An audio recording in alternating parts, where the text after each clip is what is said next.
Magandang buhay mga paps, welcome back sa aking munting channel, Simang Bonsai at iba pa. So ngayon mga paps, mayroon ako ritong bougainvillea na kailangang i-workshop. So ito po siya, medyo leaning siya papunta doon.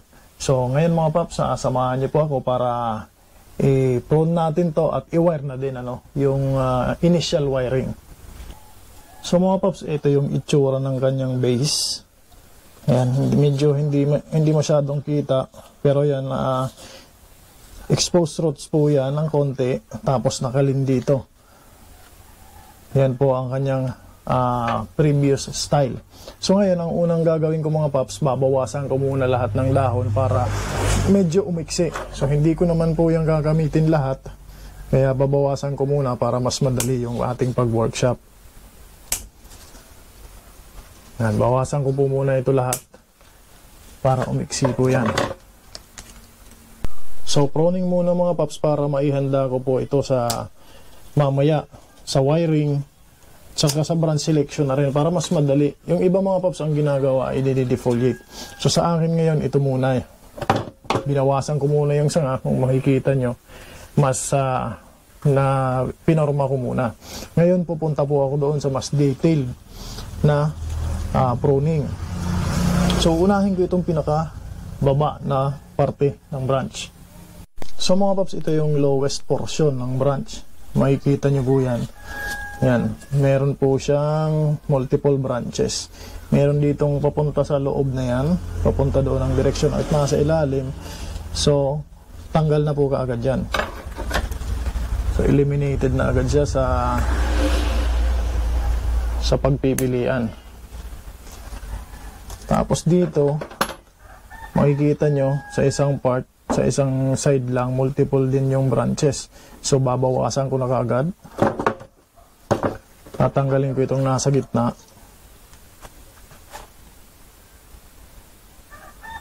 Yun. Tapos itong maliit dito sa gilid.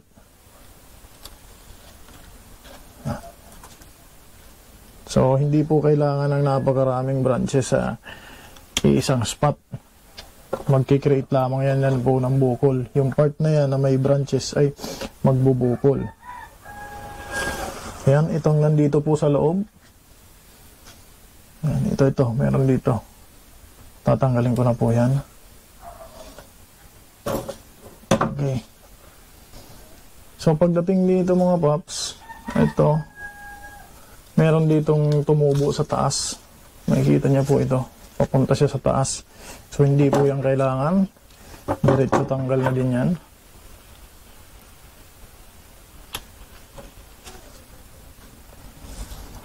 Ito dito naman. So sa tingin ko gagamitin ko yan. So dito muna ako mga paps. Ito. Dito naman. So ito medyo congested. Marami siyang branches. So ito isi-set back ko mga paps. Tatanggalin ko yung dulo. Ititira ko lang itong part na to.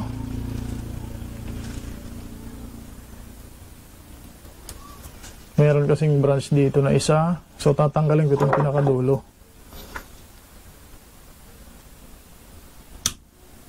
Yan. So pagdating dito sa part na to, mamaya i-wire ko na lang ito.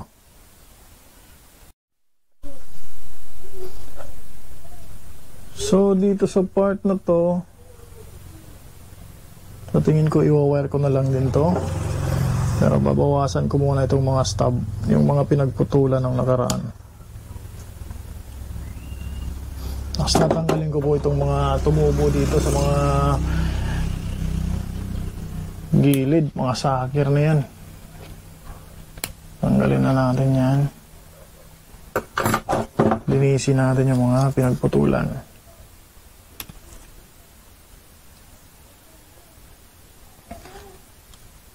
Then pagdating dito, ito medyo maraming branches. Ito merong dalawa in one spot. So tatanggalin ko ito mga paps. Yung tinanggal ko yung isa, nag-iwan ako nitong maliit na to. Ganon din dito, kung mapapansin nyo to, merong branch papunta sa taas, tapos may tumubo dito na maliit. So tatanggalin ko yan, maliit na yan. Dito din, ganun din. So dito, ganun din mga paps. So sobrang dami nila dyan. So babawasan ko. Ito. Tanggal yan. Ito lang siguro ang, or ito lang ang ititira ko. Tanggalin ko na almost lahat yan. Diyan sa part na yan.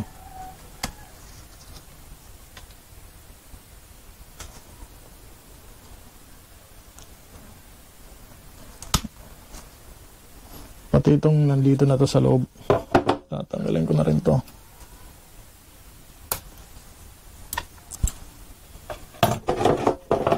Then linisin itong stub.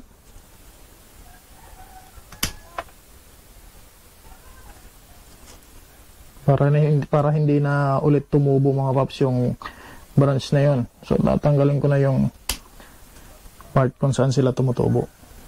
So ayan. So sa tingin ko mga paps ay pwede nang i-wire. So ayan na siya mga paps, napagpilian ko na ng mga branches. So i-wire ko po siya simula dito hanggang doon sa taas, pero hindi ko na mga paps ipapakita sa video para hindi po gaanong matagal. Ipapakita ko po kapag naka-wire na lahat. So mga paps, eto at na-wire ko na lahat. Ayan mga paps, makikita nyo, naka-wire na sila. Ngayon, i-bend ko na sila doon sa desired ko na posisyon. So ngayon, ganyan, medyo slanting siya ng konti. Pwede rin ako dito kumuha ng front. Yan, pwede rin dito. Pwede rin naman dito. Kahit saan, pwede. So ngayon, dito muna yung aking bases.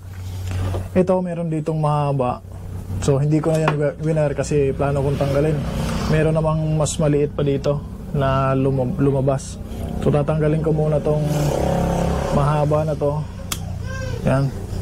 So yung iba dyan mga paps, ipuprune ko pa, no? So yan, na-wire ko na. So dito ako mag-umpisa. Ito, ilagay ko na dito sa baba. Then bawas ako nito mga paps. Yan, ganoon din dito.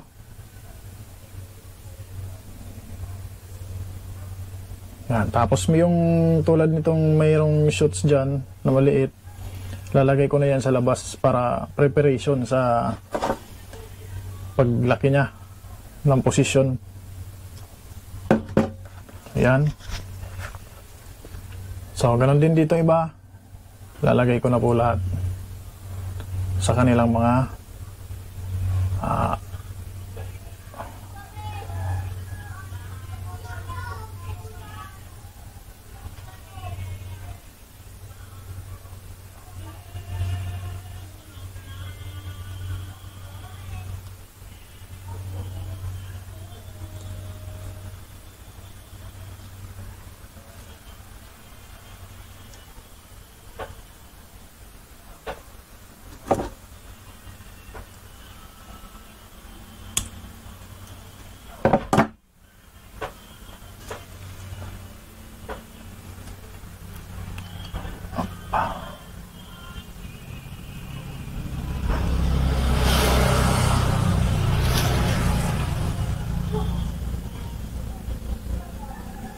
So ito mga paps, ipuprune ko na yan dahil sobrang haba. Ganon din dito, magpuprune ako.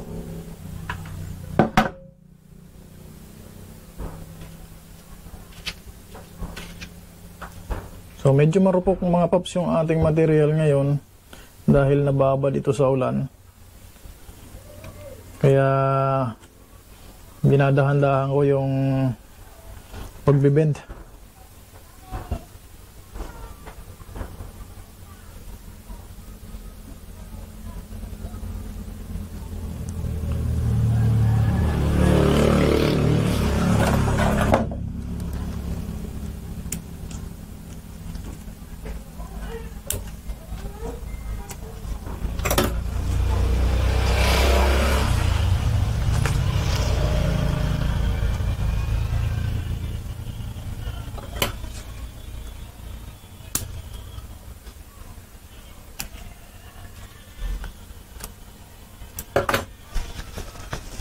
So tinatanggal ko na rin mga paps yung yung ibang mga dahon, lalo na yung mga masyado ng matatanda.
So mga paps, ito na yung itsura niya ngayon matapos ng wiring at bending.